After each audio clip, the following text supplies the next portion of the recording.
I am so glad that I grew up knowing what family channels are instead of not being a part of one. Hi, my name is Sarah Danos, and today we will be talking about 3 family channels, pretty much ranking them from bad to worst. So first up, we are going to talk about the Ace family. Now, when you first hear the Ace family, you think of Austin McBroom, who is famous for fighting Bryce Hall in a content war boxing match. So this family consists of course, the dad, Austin McBroom, and mother, Catherine Pays, and 3 children named Elle, Alea, and Steele. Whenever Austin and Catherine were younger, Austin was known for being the best basketball player in his high school and college.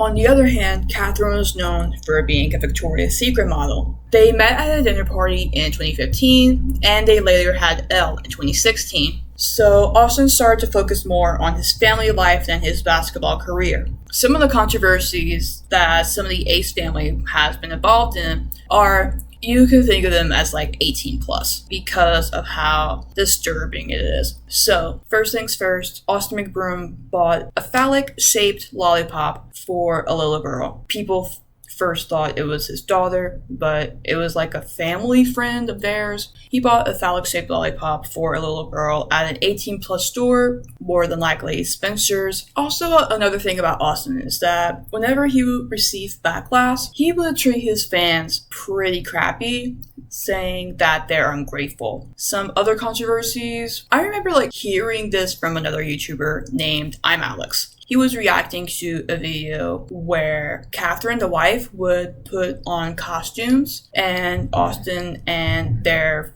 4-5-year-old child, Elle, would rank them on a scale from 1 to 10. Austin would talk to Elle and sexualizing Catherine in front of Elle, which is very, very weird. Still too young to know about what sex is. And also, he slapped Elle's butt one time for some reason. I don't even know why. Your butt in front of them. That's true. I be shaking my little thing, my little donk. I be working out too. My shit getting fat.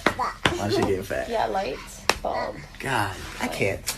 All I gotta say. It's weird. It's very weird. Going back to the fight with Austin McBroom and Bryce Hall, Austin won the fight, but Austin speculated for the event in whole to estimate around $200 million to $500 million. But the event made a lot less, according to YouTuber Jay Aubrey. Some content creators would sue Austin about the whole charade. They even had to auction off their dream home. They would even, of course, make misleading clickbait titles such as that this is what there happened to their new home while it was being built. So you must think when you hear this title, oh, what could have happened? This would just be something as small as the workers accidentally putting the wrong floor tile in. They're not the only YouTube family who would make misleading clickbait titles. Next up is the Labrant family, consisting of parents Cole and Savannah Labrant, and 4 children named Everly Rose Smith-Saltis, Posey Rain, Zealand, and Sunday. And they also have a dog named Carl. I remember first hearing about Cole Labrant whenever he started off as a Vine creator with Baylor Barnes and John Stephen Grice, and they would call themselves Dim White Boys. They would make dance videos, they would do comedy sketches, they would do thirst traps of them twerking. Savannah also started off as a content creator. She would make musicals with Everly. Everly is actually not biological to Cole. Savannah and this other guy who was a very bad father had Everly together. The father is still in Everly's life, by the way. But, of course, Savannah and that guy are no longer with each other. Some of the controversies, which one of them is including faking an evacuation. In 2018, they had the California wildfires. They had some areas who had to evacuate. And with the Labrant family living in California at the time, they decided to, quote-unquote, evacuate. But with the area that they were living in at the time, they did not have to evacuate. They were living in Ladera Ranch. They did not have to evacuate at all in Ladera Ranch. What does that mean for the citizens of California? They were obviously shocked and disgusted about it because there were some families whose houses had been ruined by the wildfires. Another controversy was involved with their dog, Carl. Cole and Savannah wanted to make a prank towards Everly, saying that they were giving away the dog. But supposedly, Everly overheard the situation, and she was crying about it. As YouTuber parents do, they shoved the camera into her face, saying, "Hey, what's wrong?" As Everly was crying, Savannah, the mom, she was like smiling behind her, and you can think from there that the prank has to stop. But they just kept egging it on, saying that Carl pees everywhere, but they were able to explain to Everly that it was a prank. But that left viewers very upset with the Labrant family.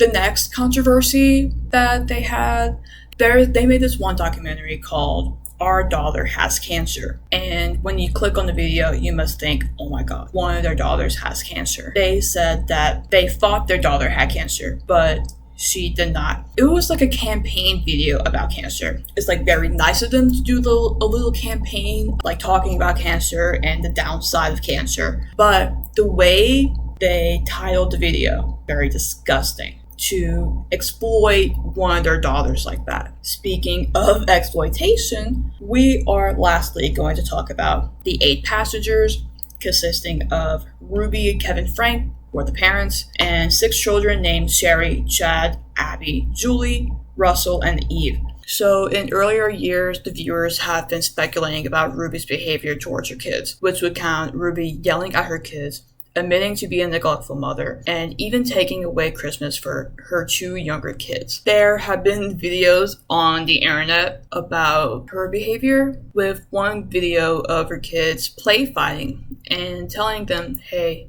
if you don't stop, you will lose the privilege to eat dinner. There will even be times when the kids would forget to pack a lunch, and the teacher would call up Ruby asking for her to give food to the kid. And she would say no. She would let them starve to quote-unquote teach them a lesson about forgetting to pack a lunch. Another punishment is that the older son, Chad, pranked his little brother Russell into thinking that they were going to Disneyland. Following that prank, Ruby decided to take away Chad's bedroom. He would sleep on a beanbag chair. And whenever Chad was talking about it in one video, you can see Ruby smiling about the whole situation. This is whenever I first heard about 8 passengers. One day they had gotten into a car crash, and she recorded the kids, and she said, hey, we should have been in that car crash. And this is when recent news broke out about them. There's another person involved with the story named Jody. One day, Russell escaped from Jody's house. He escaped, went to the neighbor's house. He had duct tape on his wrists and ankles, and he was also covered in wounds and was also malnourished. They also found another girl in the house